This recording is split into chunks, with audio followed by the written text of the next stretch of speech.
دو یہودی آپ صلی اللہ علیہ وسلم کے پاس آئے اور پوچھا، آپ بتائیے اللہ تعالیٰ نے موسیٰ علیہ السلام کی قوم کو کن باتوں سے تاکید فرمائی تھی؟ جواب میں آپ صلی اللہ علیہ وسلم نے ارشاد فرمایا، یہ کہ اللہ تعالیٰ کے ساتھ کسی کو شریک نہ ٹھہراؤ، بدکاری نہ کرو اور حق کے سوا یعنی شرعی قوانین کے سوا کسی ایسے شخص کی جان نہ لو جس کو اللہ تعالیٰ نے تم پر حرام کیا ہے، چوری مت کرو، سحر اور جادو ٹونا کر کے کسی کو نقصان نہ پہنچاؤ، کسی بادشاہ اور حاکم کے پاس کسی کی چغل خوری نہ کرو، سود کا مال نہ کھاؤ، گھروں میں بیٹھنے والی یعنی پاک دامن عورتوں پر بہتان نہ باندھو، اور اے یہودیوں، تم پر خاص طور پر یہ بات لازم ہے کہ ہفتے کے دن کسی پر زیادتی نہ کرو، اس لیے کہ یہ یہودیوں کا متبرک دن ہے۔ یہ 9 ہدایات سن کر دونوں یہودی بولے، ہم گواہی دیتے ہیں کہ آپ صلی اللہ علیہ وسلم نبی ہیں۔ اس پر آپ صلی اللہ علیہ وسلم نے ارشاد فرمایا، تب پھر تم مسلمان کیوں نہیں ہو جاتے؟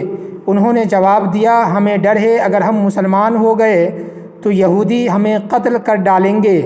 2 یہودی عالم ملک شام میں رہتے تھے، انہیں ابھی نبی کریم صلی اللہ علیہ وسلم کے ظہور کی خبر نہیں ہوئی تھی۔ دونوں ایک مرتبہ مدینہ منورہ آئے، مدینہ منورہ کو دیکھ کر ایک دوسرے سے کہنے لگے، یہ شہر اس نبی کے شہر سے کتنا ملتا جلتا ہے جو آخری زمانے میں ظاہر ہونے والے ہیں۔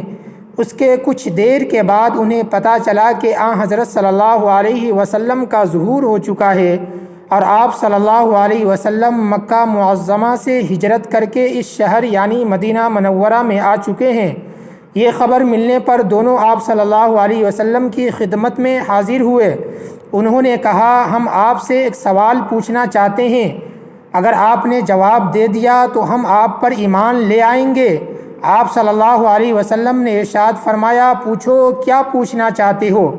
انہوں نے کہا، ہمیں اللہ تعالیٰ کی کتاب میں سب سے بڑی گواہی اور شہادت کے متعلق بتائیے۔ ان کے سوال پر سورہ آل عمران کی آیت 19 نازل ہوئی۔ آپ صلی اللہ علیہ وسلم نے وہ ان کے سامنے تلاوت فرمائی۔ ترجمہ، اللہ نے اس کی گواہی دی ہے کہ سوائے اس کی ذات کے کوئی معبود ہونے کے لائق نہیں، اور فرشتوں نے بھی اور اہل علم نے بھی گواہی دی ہے، اور وہ اس شان کے مالک ہیں کہ اعتدال کے ساتھ انتظام کو قائم رکھنے والے ہیں، ان کے سوا کوئی معبود ہونے کے لائق نہیں، وہ زبردست ہیں، حکمت والے ہیں۔ بلا شبہ دین حق اور مقبول اللہ تعالیٰ کے نزدیک صرف اسلام ہے۔ یہ آیت سن کر دونوں یہودی اسلام لے آئے۔ اسی طرح یہودیوں کے ایک اور بہت بڑے عالم تھے، ان کا نام حسین بن سلام تھا۔ یہ حضرت یوسف علیہ السلام کی اولاد میں سے تھے۔ جس روز آپ صلی اللہ علیہ وسلم ہجرت کر کے حضرت ابو ایوب انصاری رضی اللہ تعالیٰ عنہ کے گھر میں رہائش پذیر ہوئے، یہ اسی روز آپ صلی اللہ علیہ وسلم کی خدمت میں حاضر ہوئے۔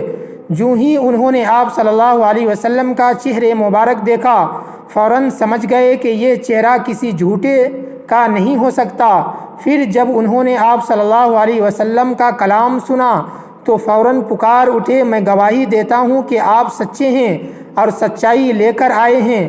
پھر ان کا اسلامی نام آپ صلی اللہ علیہ وسلم نے عبداللہ بن سلام رکھا۔ اسلام قبول کرنے کے بعد یہ اپنے گھر گئے، اپنے اسلام لانے کی تفصیل گھر والوں کو سنائی تو وہ بھی اسلام لے آئے۔